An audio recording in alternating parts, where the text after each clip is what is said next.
करता उस भाई को कहता हूँ कि 10-12 सीटों पे अभी भाई इलेक्शन होना है, भाई इलेक्शन होना है जी जी। जून सी पे वो कहेगा उस पे लड़ लेते हैं। तो बढ़ाना साहब यहाँ हार जाए, मैं हार जाऊं तो मैं राजनीति छोड़ूंगा, वो हार जाए तो वो छोड़ दे। तो बढ़ाना साहब यहाँ से राजनीति क्यों छोड़ दिया आपने, मतलब ऐसा क्या हुआ? ऐसा नलवा साहब को जानता था। नलवा साहब आंखों का हॉस्पिटल बनाता एक, तो उसके लिए मेरी उम्र जब 17, 18, 19 साल थी, दिल से कहता हूं राजनीति ना की ना करता हूं, लेकिन लोग आज मैं अगर ये कुछ करूंगा तो ये सोचेंगे इलेक्शन आ रहा है भाई, हमारे विधायक जी भी आए हैं, वो दे गए हैं मुझे कभी भी। मैं आपको एक छोटी सी बात। नमस्कार दोस्तों, एक बार फिर आपका स्वागत है। और फिलहाल समालखा विधानसभा में हूँ और करतार सिंह बढ़ाना यहाँ पर पहुँचे थे पट्टी कल्याणा गांव में, और यहाँ पर एक गुज्जर समाज के लिए नाम से जो है धर्मशाला बनाई गई है। थोड़ी सी बातचीत करेंगे बढ़ाना साहब से। एक मिनट, बढ़ाना साहब नमस्कार। अच्छा, आज यहाँ पहुँचे हो पट्टी कल्याणा गाँव में, क्या कुछ रहा, क्या कुछ ये गुज्जर धर्मशाला जो बनाई जा रही है, क्या कुछ क्या बने? भवन है, भवन। अच्छा जी, तो ये भवन बन रहा है, तो आपने मतलब कुछ सहयोग किया इसमें? देखिए अभी तो हम, क्योंकि आचार संहिता है, लेकिन ये है कि गुजर भवन में गुजरों का सहयोग नहीं होगा, ये इसमें तो 36 बिरादरी का सहयोग है। बढ़ाना साहब, इतने दिनों बाद इतने परिवार से मिले हो, कैसा अनुभव रहा आपका यहाँ? असल में मैं हमेशा कंटिन्यू जुड़ा रहा हूँ, इतना नहीं, लेकिन कभी ना कभी महीने में 15 दिन में मेरा यहाँ से दौरा होता है, तो मेरे जो प्यारे हैं, शुभचिंतक हैं, जो मुझे पसंद करते हैं, वो सब लोग इस झोपड़े पे इकट्ठे होते थे। बढ़ाना साहब, ये चुनाव आज नहीं कि मैं चुनाव लड़ने आया हूँ इसलिए यहाँ आया हूँ, लेकिन चुनाव बेटा लड़ रहा है, लेकिन मैं जैसा पहले था वैसा ही इनका हूँ, जिस लायक हूँ वो। तो बढ़ाना साहब, आपने कांग्रेस विधायक को चुनौती दी थी, तो आज उन्होंने नामांकन दर्ज किया है, कह रहे थे कि भी बढ़ाना साहब का चैलेंज मंजूर है हमको। कहाँ मंजूर है? उसने तो यहाँ से किया है। यहाँ से किया ना, यहाँ नहीं, मैंने कहा था ये, मैंने क्या कहा था आपको? मैंने ये कहा था कि मैं जबान का आदमी हूँ, मुझे हिंदुस्तान सारा मिले ना तो अभी जबान नहीं काटता, क्योंकि मैं ये पहले मना कर चुका हूँ कि मैं हरियाणा से चुनाव नहीं लड़ूंगा।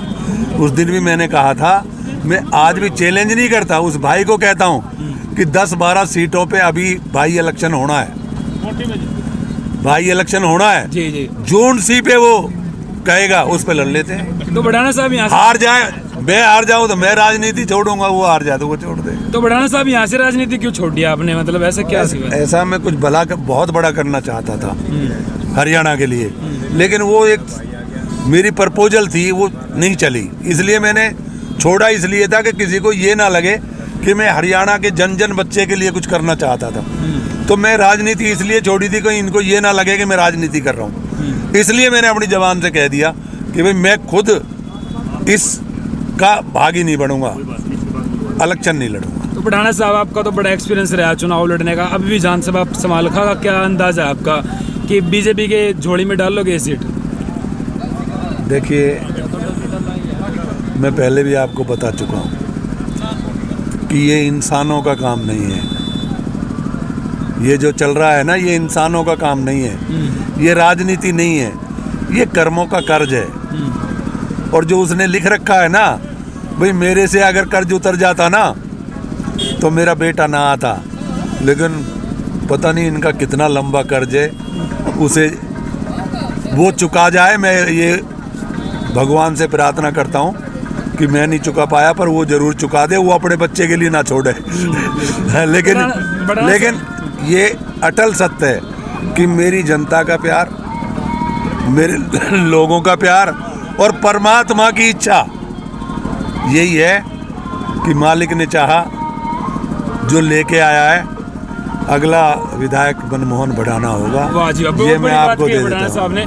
तो बढ़ाना साहब, अभी चुनाव आप भी कहीं ना कहीं लोगों के बीच में जाएंगे या फिर बेटे के ऊपर ही छोड़ रखे सब कुछ? नहीं, मैं एक बाप का फर्ज तो निभाएंगे भाई। जब बाप बेटा लड़ता है तो बाप को भी देखना पड़ता है। जब मैं लड़ रहा था तो वो भी देख रहा था, तो ये तो एक दूसरे का आना जाना तो लगा ही रहता है। बिल्कुल। तो हमारे साथ देख सकते हैं आप करतार सिंह बढ़ाना, यहाँ पर आप गुज्जर।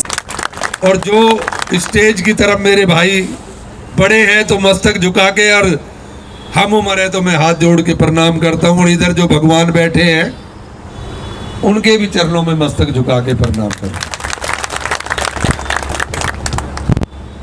और मैं कहूंगा ये मेरा सौभाग्य है कि मुझे एक अच्छे कार्य में आपने बुलाया। मैं पहले भी, बहुत पहले, क्योंकि उम्र मेरी भी अब 67वीं साल चल रही है, 60 और 7वें में लग गया। नलवा साहब, सबसे पहले मैं यहां से नलवा साहब को जानता था। नलवा साहब आंखों का हॉस्पिटल बनाता एक, तो उसके लिए मेरी उम्र जब 17, 18, 19 साल थी, और उस टाइम में भाई ज्यादा बड़ा तो मैं नहीं था, पर मैंने 2,51,000 रुपए का दान, और तब से मेरी नलवा साहब से मुलाकात थी। और उसके बाद ऐसा मौका भी मिला कि मैं आया, और वो बाद में, क्योंकि हमारे सतपाल जी थे, रिश्तेदारी भी है सरपंच साहब के, तो जब मैं पहली बार आया था, ईमानदारी से मुझे ये नहीं पता था कि कभी जीवन में मुझे समाल का जाना पड़ सकता है। खूब बंसीलाल जी से लड़ाई हुई, खूब कोशिश की कि फरीदाबाद ही लड़ेंगे, यहीं की 5-6 सीटें उन पे ही लड़ेंगे, लेकिन ऊपर वाले की जो मर्जी है ना, उसको कोई दुनिया में रोक नहीं सकता है। और मुझे आपके दर्शन करने का या हल्के में सेवा करने के मौका मिला। वो बात मैं इसलिए कह रहा था कि हम जब जिस दिन पर्चा उठना था उसी दिन मैं आया था, और नलवा साहब मिल गए वहीं पे पानीपत में। सतपाल जी कहने लगे, नलवा साहब अब तो कई बार लड़ लिए, अब कहते तुम यहाँ करतार बढ़ाना कोई दे दो आशीर्वाद। तो वो कहने लगे, भाई सतपाल जी यो आशीर्वाद तो मेरे पे ही रहेगा। मैंने कहा जी मैं आशीर्वाद तो दे नहीं सकता, छोटा हूं आपसे, पर मैं परमात्मा से कहता हूं कि आप विजय ही हो। और आज बहुत टाइम के बाद फिर आपके दर्शन करने का मौका मिला। लेकिन ये राजनीति, दिल से कहता हूं, राजनीति ना की ना करता हूं, लेकिन लोग, आज मैं अगर ये कुछ करूंगा तो ये सोचेंगे इलेक्शन आ रहा है भाई, हमारे विधायक जी भी आए हैं, वो दे गए हैं। मुझे कभी भी, मैं आपको एक छोटी सी बात बताता हूं, हमारे जय भगवान पंडित जी थे, बंसीलाल जी के नजदीक थे, मेवला महाराजपुर में किरण चौधरी की बेटी सुरुथी, उनने वहां चीफ गेस्ट बुला रखी थी। मेवला गांव में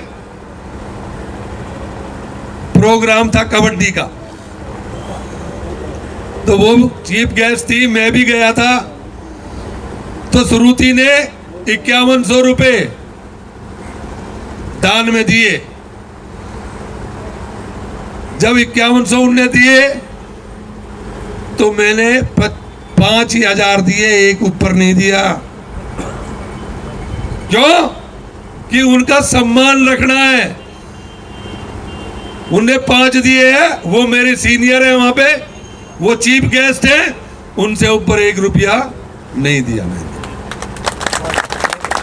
रही बात यहाँ की, जो लिखा है, कोई किसी का कुछ नहीं करता, वो ऊपर वाला करवाता है, और ऊपर वाला कहीं दूर नहीं रहता, आत्मा में विराजमान रहता है। तो मैं ज्यादा भाषण ना देते हुए मैं इतना ही कहूंगा कि जिसको मेरा समाज, क्योंकि ये तो वैसे भी 36 बिरादरी के बच्चों के लिए काम आएगा, 36 बिरादरी के काम आएगा, जो ज्यादा से ज्यादा योगदान मेरे से लिख रहा होगा इसमें लगना,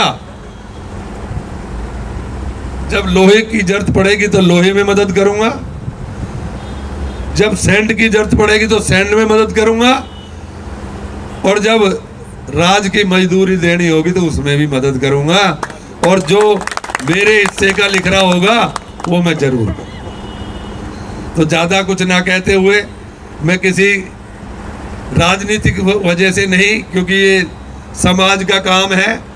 और एक बार पहले भी हुआ था, मुझे याद है, एक बार तब भी एक भवन के लिए, गुर्जर धर्मशाला के लिए हम इकट्ठे हुए थे, और सच बात है उसमें मैं चेक भी दे गया था। वो 4 साल बाद चेक मेरे पास वापस आया था। क्यों? कि जिनने वो किया था फिर वो काम आगे बढ़ा नहीं था। तो मैं तो परमात्मा से यही करता हूं कि हमें हम सब मदद करके और इसको ऐसा बना दे, कम से कम यहाँ 36 बिरादरी के काम आएगा। और कहते हैं ना, नाम के लिए ही तो दुनिया जीती है। गुर्जर समाज का एक भवन जब दिखाई देगा तो जो निकलेगा, कोई ठहर भी सकता है आगे कि भाई यहाँ पे भवन है हमारा। तो ज्यादा कुछ नहीं कहता, लेकिन इतना जरूर कहूंगा कि सेवा ही मेरा धर्म है, सेवा ही मेरा कर्म है। राजनीति ना की ना करूंगा। और इतने दिन आपके बीच में रह गया हूं, एक आदमी ये कह दे कि करतार बढ़ाना, इस व्यक्ति के साथ तेने गलत किया था। जितना कर सकता था उतना काम किया। लेकिन एक बात कहता हूं कि जिस दिन करतार जितना सम्मान करने वाला नेता तुम्हारे पास आएगा, झुक के उसको प्रणाम करूंगा मैं। तो इसी के साथ जय हिंद, जय भारत, जय भारतीय जनता पार्टी। समाज के प्रति, समाज में कैसे बढ़ना है, क्या करना है, लेकिन